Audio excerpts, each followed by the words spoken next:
dropping in one by one. My name is Peter Eckel. I have the honor to chair this morning session, and the first speaker will be Bernd Rosenow, talking about the influence of Coulomb interaction on periodicities of quantum Hall interferometers. Please. So first I would like to start by thanking the organizers that I have the opportunity to present my work in this interesting and high-profile conference. This is work done together with Bernd, Ali Stern, Isa Neda, and I benefited a lot from discussions with experimental groups. So these are people from the group of Morty Heilblum, Avec Bit, Meraf Dolev, Morty Heilblum, and from the group of Charlie Marcus, Doug McClure, and Yiming Zhang, and also Nissim Ofek from Morty's group, and Amir Yacobi. So it's difficult, comparatively late in the conference, to try to say something new. So what we have heard so far was about, quote-unquote, the standard Aharonov-Bohm effect, where a current enters an interferometer, there is flux through the interferometer, and there are oscillations of the current with a periodicity of the flux quantum. So the flux is the product of magnetic field and area, giving rise to a magnetic field period of flux quantum over area. I will tell you about quite surprising results from recent experiments, which are in seeming contradiction with this picture. So I will talk about results where the magnetic field period is flux quantum divided by area times 1 over an integer. So it's a period which is very different from the seemingly fundamental Aharonov-Bohm period.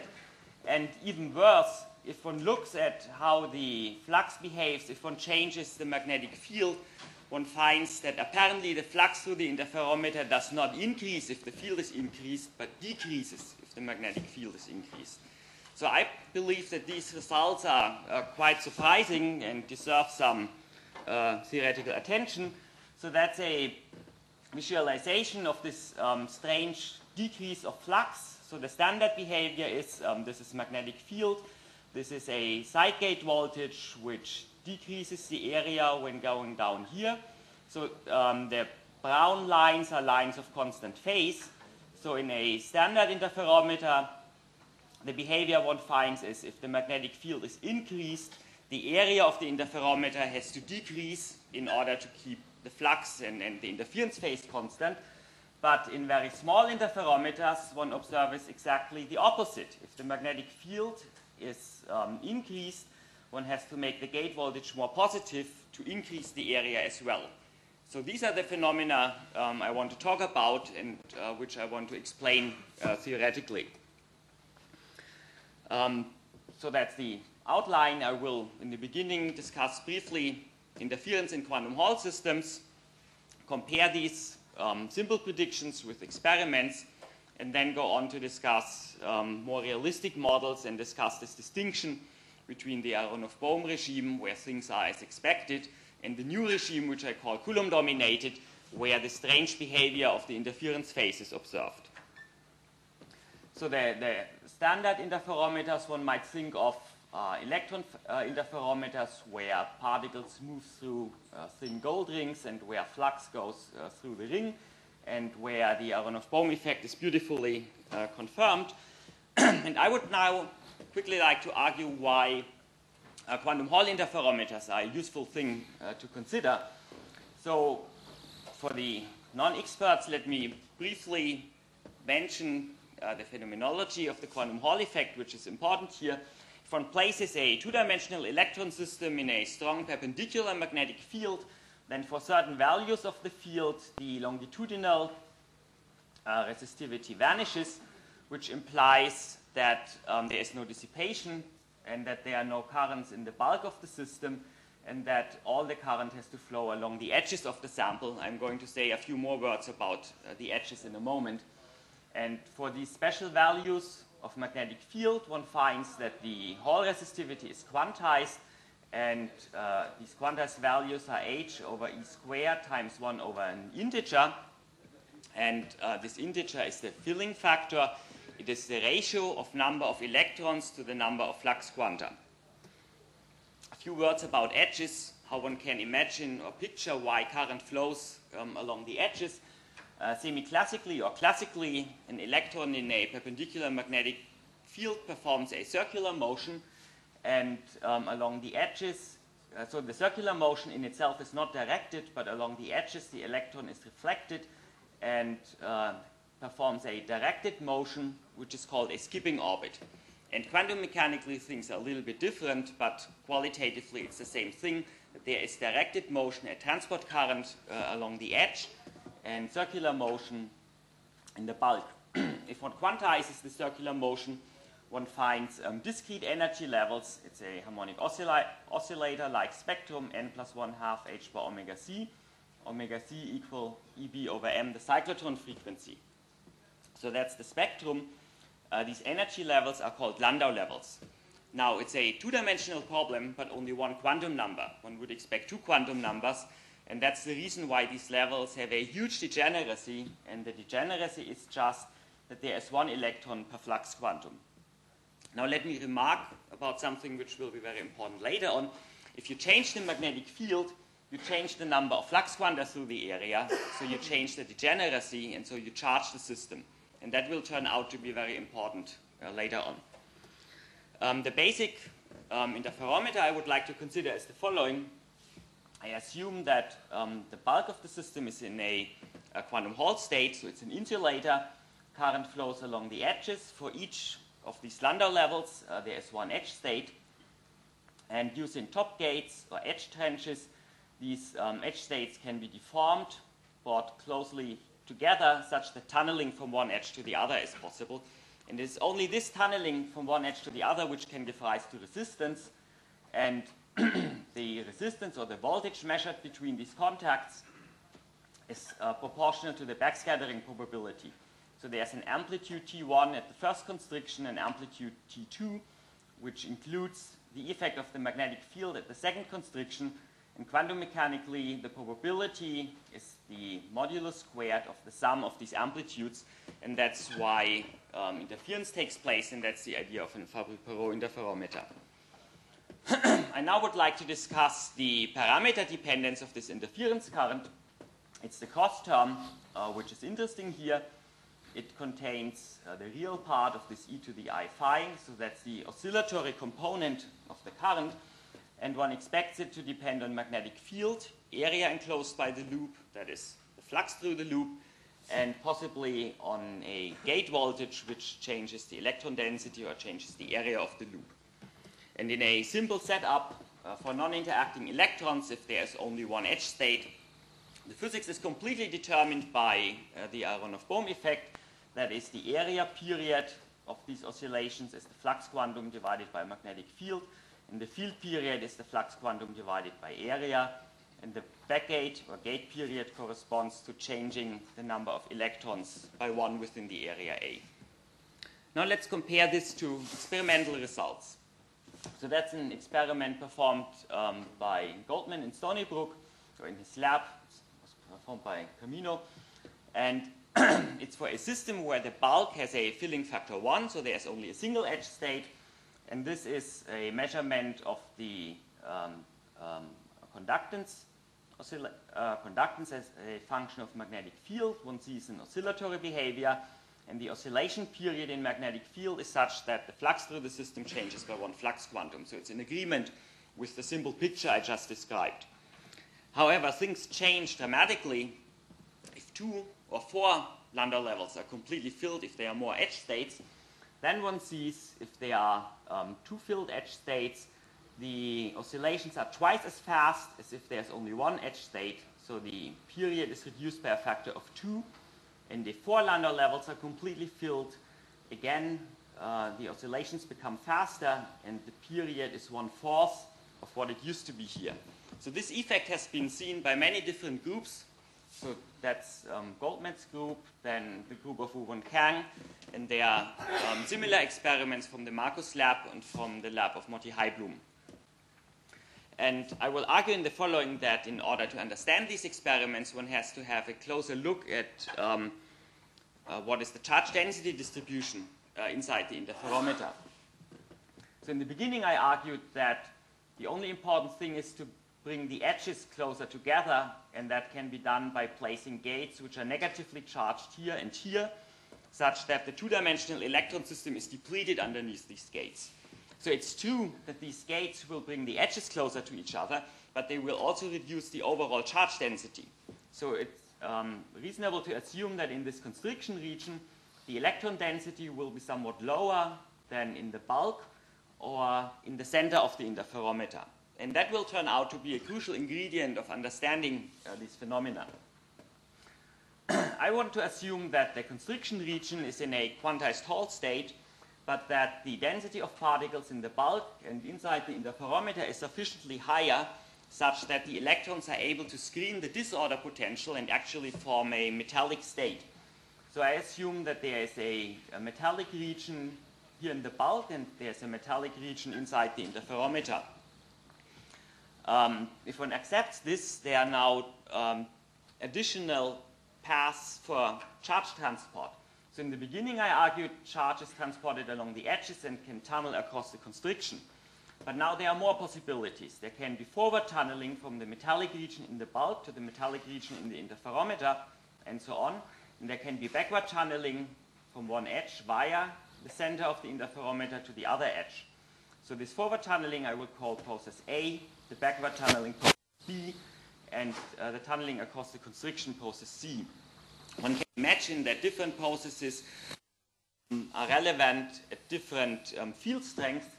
So this process here will be relevant at the low magnetic field side of a plateau when an additional Landau level is about to be filled. Then forward tunneling will be important. And on the high magnetic field side of a plateau when an additional Landau level is going to deplete it, then this backward tunneling will be important. I would like to discuss processes A and B first because their physics is somewhat easier, then process C, and discuss process C later. I will argue that process A and B is about the physics of Coulomb blockade, which is relevant if the conductance between the center of the island and the surrounding world is much smaller than the quantum conductance E squared over h.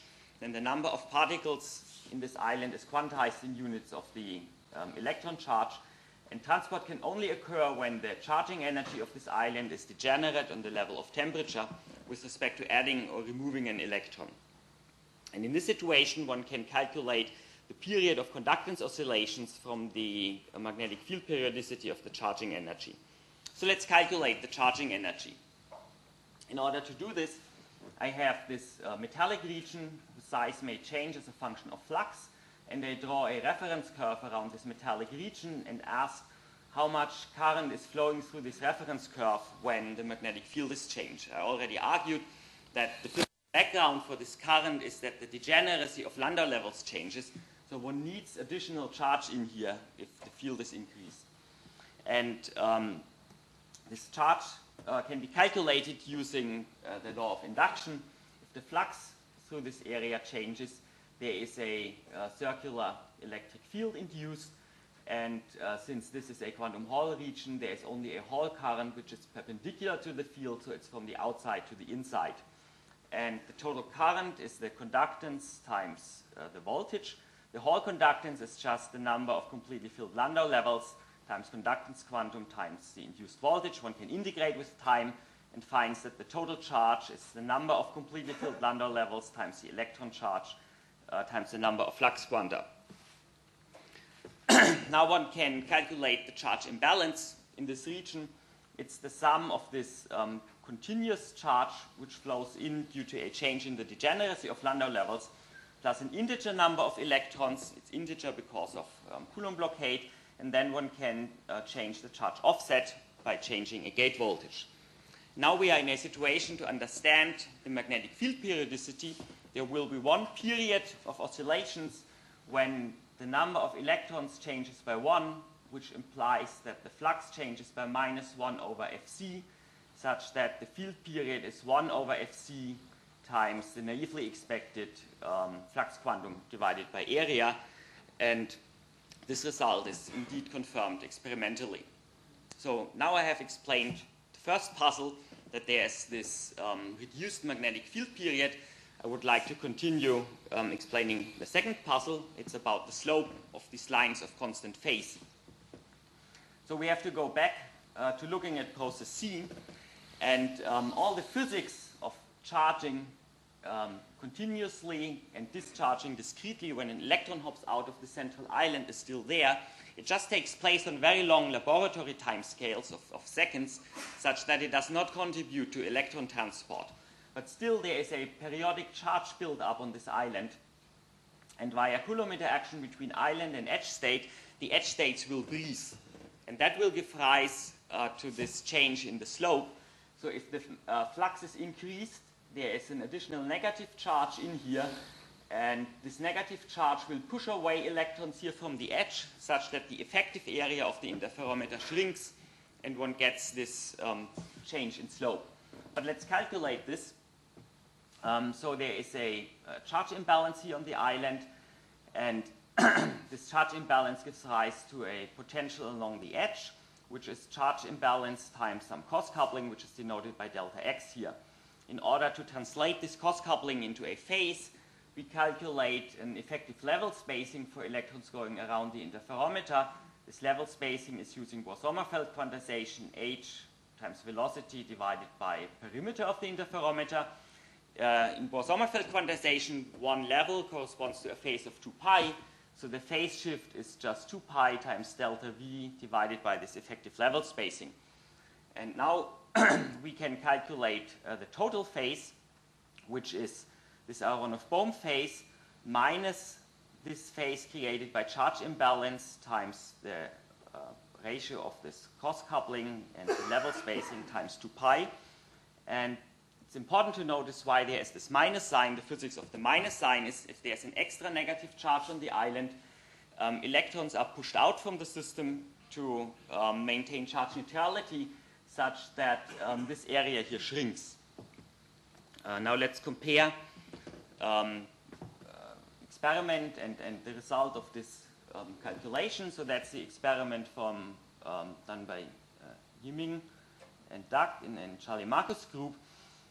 So this here is the naively expected thing. When the magnetic field is increased, a gate voltage has to be made negative such that the area is reduced to maintain this constant flux criterion, and that's obtained from the formula if this cross coupling between center island and surrounding edge is set to 0, whereas the opposite case is obtained if this coupling is set to 1.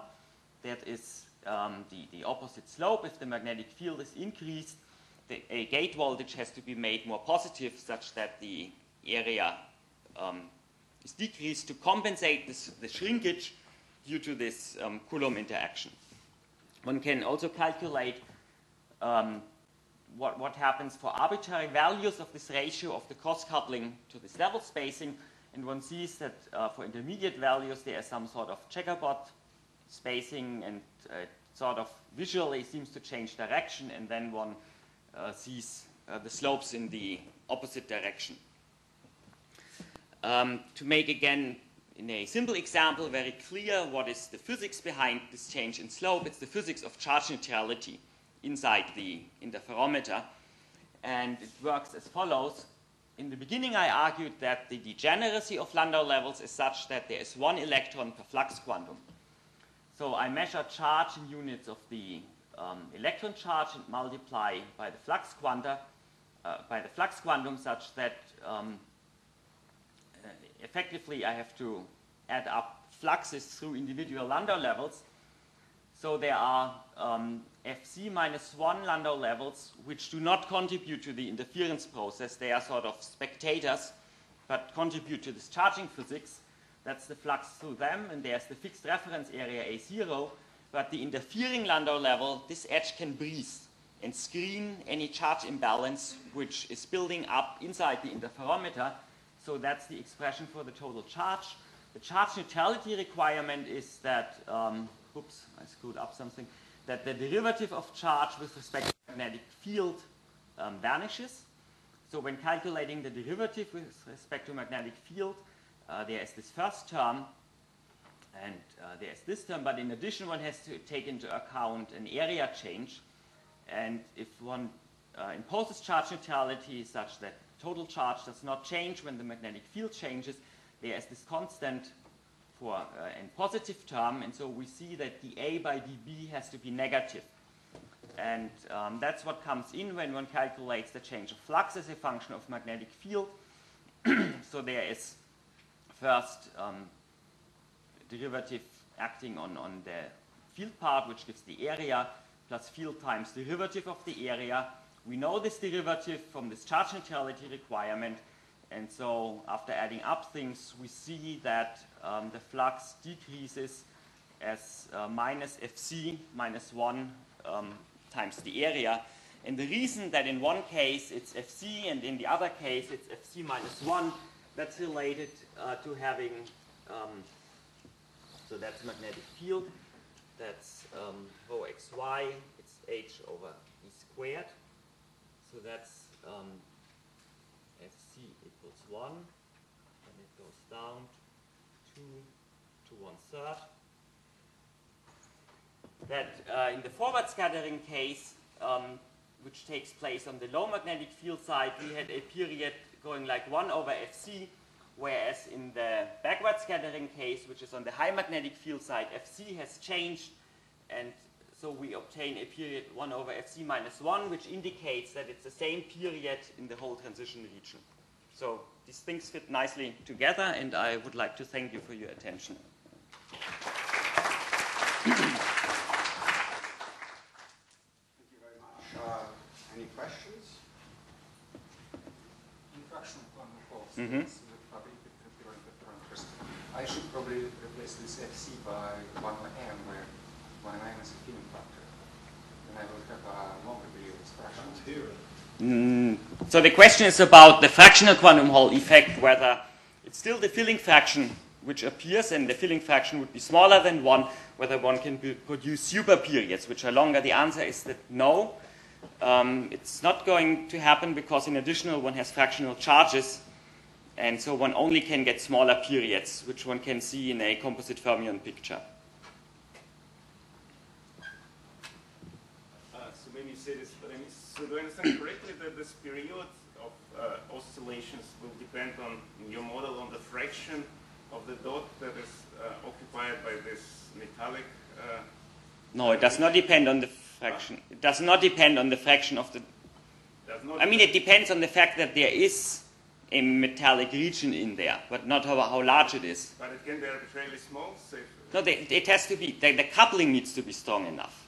I mean, that's subtle detail. So the idea is that on long time scales, localized states are not really localized, but can move around such that an equipotential is established. And in that sense, this metallic region always extends right to the current carrying edge.